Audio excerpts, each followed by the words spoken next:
Welcome back to MrJudge channel. Today we're delving into one of the most notorious and chilling cases in criminal history, the story of Ted Bundy, a name that still evokes fear and fascination. For the next hour, we will explore his life, his crimes, his capture, and his legacy. This is a comprehensive look at Ted Bundy, the serial killer who left an indelible mark on history. To understand how Ted Bundy became the monster he was, we must first explore his early life. Ted Bundy was born Theodore Robert Cowell on November 24, 1946, in Burlington, Vermont. Raised by his grandparents, he believed his mother was his sister for much of his childhood. This complex family dynamic is often cited as the root of many of his psychological issues. Bundy's early family life was marked by deception and instability, which likely contributed to his later behaviors. The lack of a stable father figure and the confusion about his mother's identity may have played significant roles. As Bundy grew older, he struggled to fit in, despite his charm and intelligence. He attended the University of Puget Sound and later the University of Washington, where he studied psychology. Ted Bundy was not the typical image of a serial killer. Handsome, charismatic, and seemingly kind, he used these traits to lure his victims. Bundy was a master manipulator, often feigning injury or impersonating authority figures to gain the trust of his victims. This facade of normalcy allowed him to commit heinous acts without immediate suspicion. He was charming and intelligent. No one suspected that Ted could be capable of such horrors. He really knew how to mask his true nature. I grew up in a wonderful home with two dedicated and loving parents, one of 5 brothers and sisters. A home where we as children were the focus of my parents' lives, where we regularly attended church, 2 Christian parents who did not drink, they did not smoke, there was no gambling, there was no physical abuse or fighting in the home. Basically, I was a normal person. I wasn't some guy hanging out at bars or a bum. I wasn't a pervert in the sense that, people look at somebody and say, I know there's something wrong with them, and just tell. I mean, I was essentially a normal person. I had good friends. I led a normal life, except for this one small but very potent and very destructive segment of it that I kept very secret, very close to myself, and didn't let anybody know about it. And part of the shock and horror for my dear friends and family years ago when I was first arrested was that there was no clue. They looked at me and they looked at the all-American boy.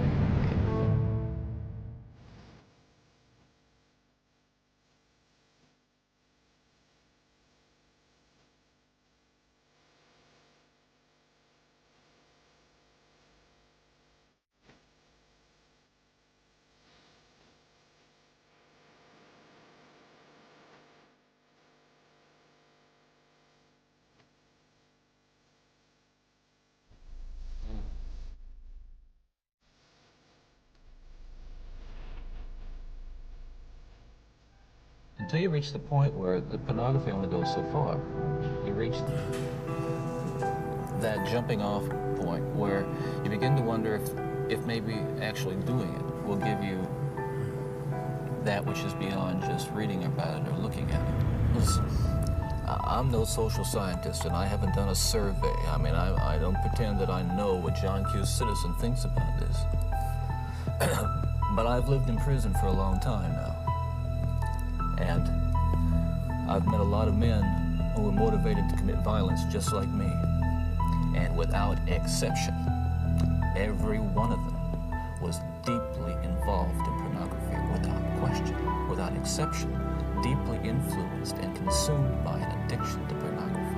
There's no question about it. The FBI's own study on serial homicide shows that the most common interest among serial killers is pornography. Those of us who have been so much influenced by violence in the media, in particular pornographic violence, are not some kinds of inherent monsters.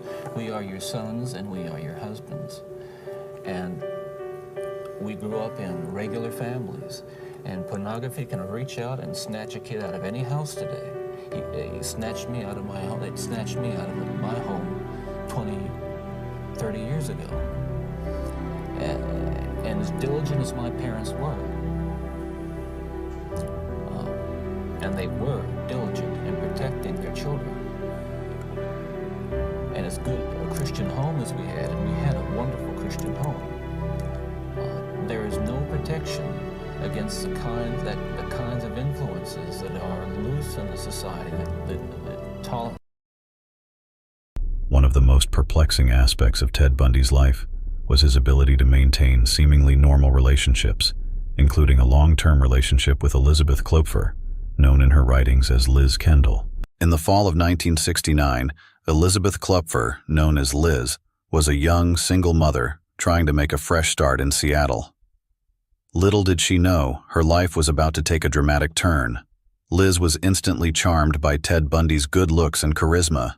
He seemed like the perfect gentleman, attentive and kind. Ted quickly became a significant part of Liz's life. He was not only charming and affectionate, but also attentive to Liz's young daughter, Molly. Ted was wonderful with Molly. He treated her like his own. "I thought I had finally found the perfect man," Liz said. To Liz, Ted was more than just a boyfriend. He was a father figure to Molly, providing stability and affection that they both craved. But behind Ted's charming facade lay a darkness that Liz couldn't see. Rumors of disappearances and murders started to circulate, but Liz couldn't believe that the man she loved could be involved. Liz said, "I couldn't reconcile the man I loved with the monster described on the news. Ted assured me it was all a mistake, and I wanted to believe him." Despite her doubts, Liz stood by Ted, unable to fathom that the man who had become so important to her and Molly could be capable of such horrors. In the end, the truth about Ted Bundy shattered Liz's world. The man who had brought love and joy into their lives was revealed to be one of the most notorious serial killers in history. Liz and Molly had to come to terms with the fact that the man they loved was not who they thought he was. Liz's story is a poignant reminder of how easily darkness can hide behind a mask of charm, and how those closest to us can sometimes be the hardest to truly know. Bundy's reign of terror began in the early 1970s. His first confirmed murders took place in 1974, but many believe his killing spree started earlier. In January 1974, Bundy broke into the apartment of Karen Sparks, bludgeoning and sexually assaulting her. She miraculously survived, but his next victims were not as fortunate. Bundy's modus operandi involved approaching young women in public places, often on college campuses. He would lure them to his car, incapacitate them, and then drive to a secluded location to commit his crimes. One often overlooked aspect of Ted Bundy's life is his relationship with his younger brother, Rich Bundy. Growing up, Rich looked up to Ted, unaware of the dark path his brother would eventually take. The contrast between Ted's public charm and private monstrosity left a profound impact on his family, especially Rich, who had to come to terms with the horrifying truth about his brother. Bundy was initially arrested for possession of burglary tools. However, as investigations progressed, links to his violent crimes began to surface. But Bundy was not done yet. Remarkably, Bundy escaped custody twice. First, by jumping from a courthouse library window in 1977, and later by sawing a hole in his jail cell ceiling and walking out of the facility. Bundy's escapes were a testament to his resourcefulness and his desperation to evade justice. Each escape only added to his legend and infamy.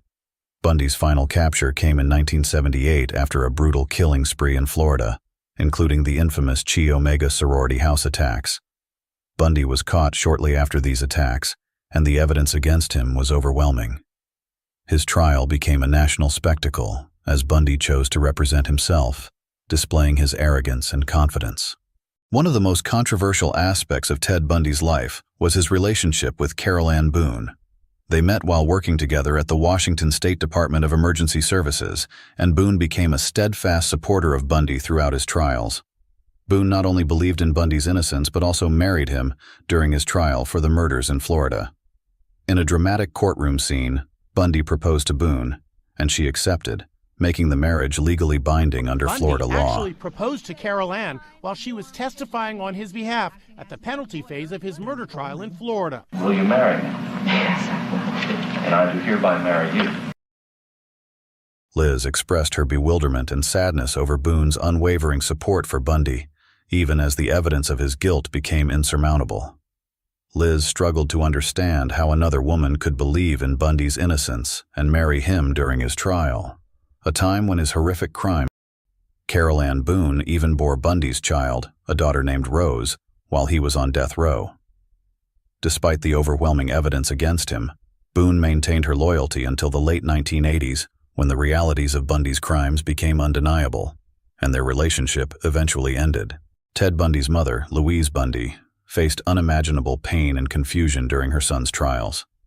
As the evidence of his gruesome crimes became increasingly undeniable, Louise struggled with the stark contrast between the son she raised and the man who was being described in court.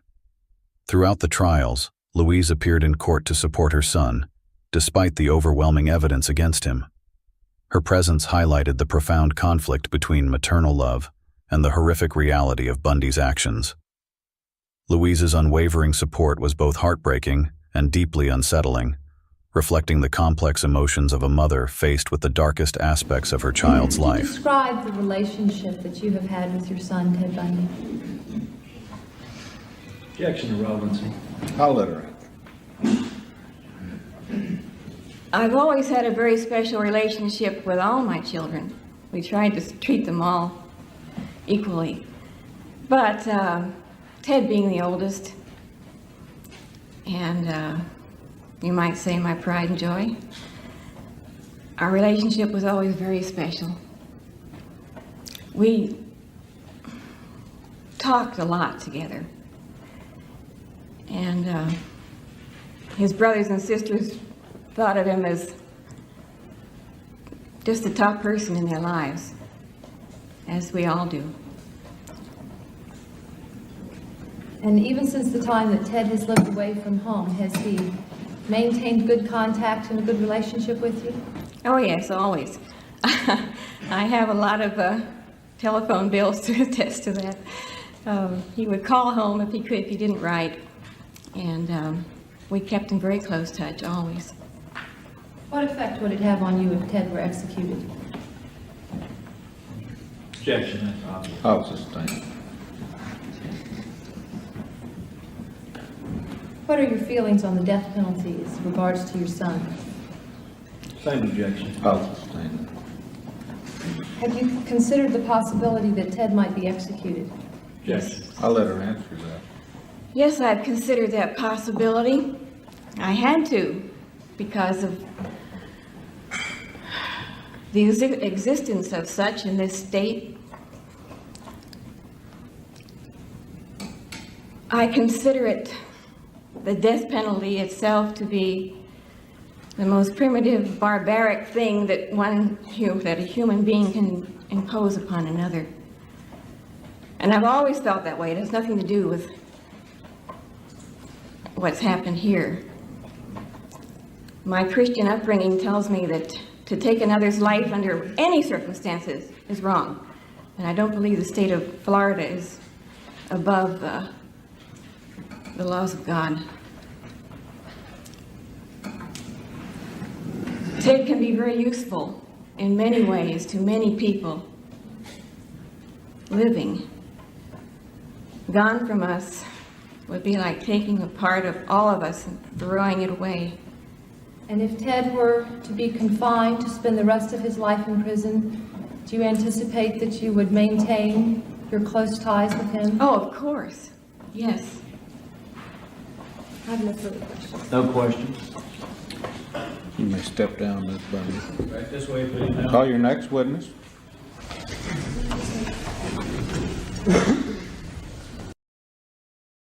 During Bundy's final hearing on January 24, 1989, after Bundy was sentenced to death, Judge Cowart addressed him directly.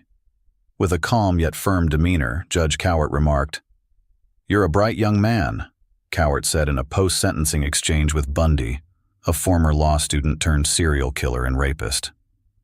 "You'd have made a good lawyer. I'd have loved to have you practice in front of me. But you went another way, partner. Take care of yourself, young man. I say that to you sincerely. Take care of yourself. It is an utter tragedy for this court to see such a total waste of humanity, I think, as I've experienced in Ted this Bundy was courtroom. executed in a Florida prison. His ashes were spread over the Cascade Mountains, not far from where he created so much havoc and heartache. And nearly 3 decades later, some of the answers to Bundy's past remain buried in the landscape of the Pacific Northwest. The families deserve answers to what happened to their loved one. A place of grandeur, grief, and gratitude. You must feel lucky. You are a woman who survived Ted Bundy. That I am. I'm more than lucky. I just thank God I'm alive every day.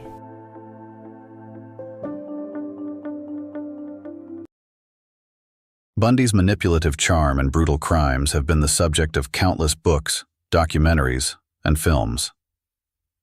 His case remains a crucial study in the psychology of serial killers and the methods of criminal profiling. Ted Bundy's story is a chilling reminder of the darkness that can lurk behind a charming facade. His crimes shocked the world, but they also brought about significant advancements in the fight against serial crime. Thank you for joining me on this deep dive into the life and crimes of Ted Bundy. If you found this video informative, please like, subscribe, and hit the notification bell for more in-depth true crime stories. Stay safe and take care of each other.